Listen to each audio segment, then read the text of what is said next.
চায়নাতে ধর্মীয় উৎসব পালন করা হয়, কিন্তু সেখানে কেউ কখনো বাধা দেয় না। আমেরিকাতে ধর্মীয় উৎসব পালন করা হয়, কিন্তু সেখানেও কেউ কখনোই বাধা দেয় না। এছাড়া মালয়েশিয়া, সিঙ্গাপুর, রাশিয়া, অস্ট্রেলিয়া থেকে শুরু করে নানা রকম ইউরোপ কান্ট্রিগুলোতে যখন ধর্মীয় উৎসব পালন করা হয়, কেউ কখনোই বাধা প্রদান করে না। দুবাইতে মাত্র 10% হিন্দু, কিন্তু সেখানে হিন্দুরা যখন কোনো ধর্মীয় উৎসব পালন করে, সেখানেও কোনো বাধা প্রদান করা হয় না। তবে চিন্তা করুন তো, আমার দেশ বাংলাদেশের কথা আমি ছেড়েই দিচ্ছি। বাংলাদেশে তো আমাদের কোনো ধর্মীয় উৎসব পালন করার পূর্ব থেকেই বাধার উপর বাধা প্রদান করেই চলে। আমি আমাদের পার্শ্ববর্তী দেশ ভারতের কথাই বলছি, যেখানে 80% হিন্দু, 120 কোটি হিন্দু, সেখানে কেন এইরূপ অবস্থা? 120 কোটি হিন্দু থাকার পরেও কেন সেখানে প্রতিমা ভাঙচুর হচ্ছে, কেন সেখানে হিংসা হচ্ছে, কেন পাথরবাজি করা হচ্ছে, কেন যে কোনো পূজা বা যে কোনো ধর্মীয় উৎসবের আগে হুমকি প্রদান করা হচ্ছে, ভাঙচুর করে চলে যাওয়া হচ্ছে?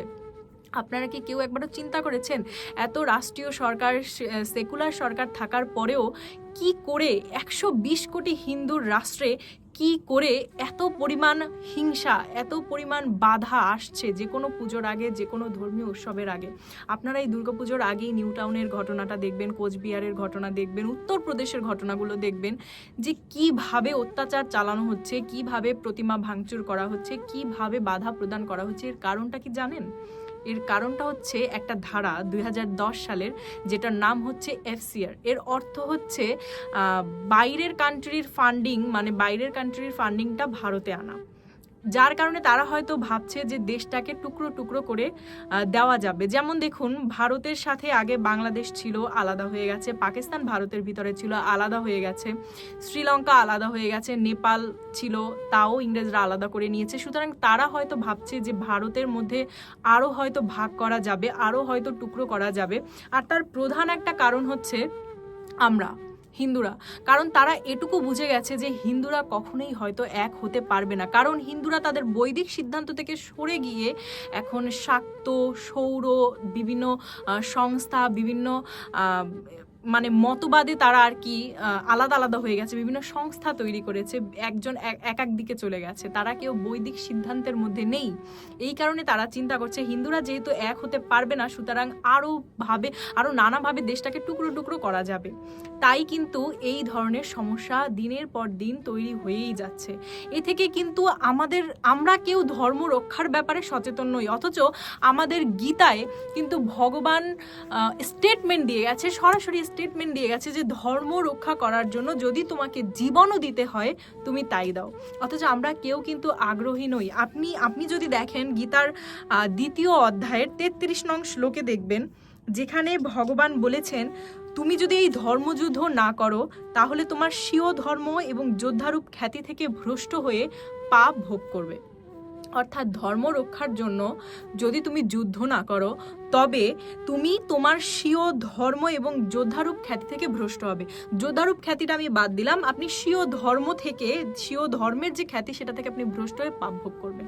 আবার আপনি 37 নং শ্লোকে গেলে দেখতে পারবেন, সেখানে ভগবান বলেছে, হে কুন্তি পুত্র, এই যুদ্ধে নিহত হলে তুমি স্বর্গ লাভ করবে, আর জয়ী হলে পৃথিবী ভোগ করবে। অর্থাৎ এই যুদ্ধ তোমাকে করতেই হবে।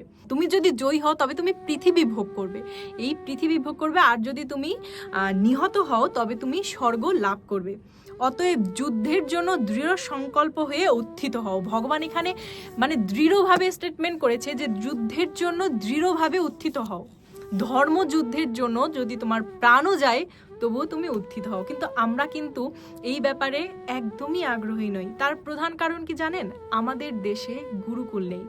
ভারত বাদ দিয়ে যদি আমি বাংলাদেশে আসি, আমাদের বাংলাদেশে আমরা কোনো ধর্ম হিন্দুরা পালন করার পূর্বেই বাধার সম্মুখীন হই। আমাদের প্রতিমা ভাঙচুর হয়, আমাদের অনুষ্ঠানে বিঘ্ন ঘটে। সুতরাং এর কারণ হচ্ছে কি, আমরা আমাদের প্রজন্মটাকে রক্ষা করতে জানি না।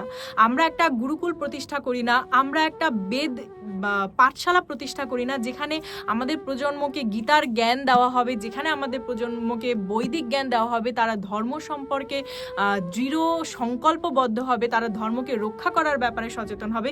এরকম কোনো শিক্ষাই আমরা আমাদের সন্তানকে দেই না। আর বাইরের মানুষরাও এটা বুঝে গেছে যে হিন্দুরা শুধুমাত্র বিভিন্ন মানে ধর্মীয় বৈদিক জ্ঞান অর্জন করার থেকে, তারা ধর্মীয় গ্রন্থ পড়ার থেকে তারা ধর্মীয় উৎসব নিয়ে লাফাতে বেশি পছন্দ করে।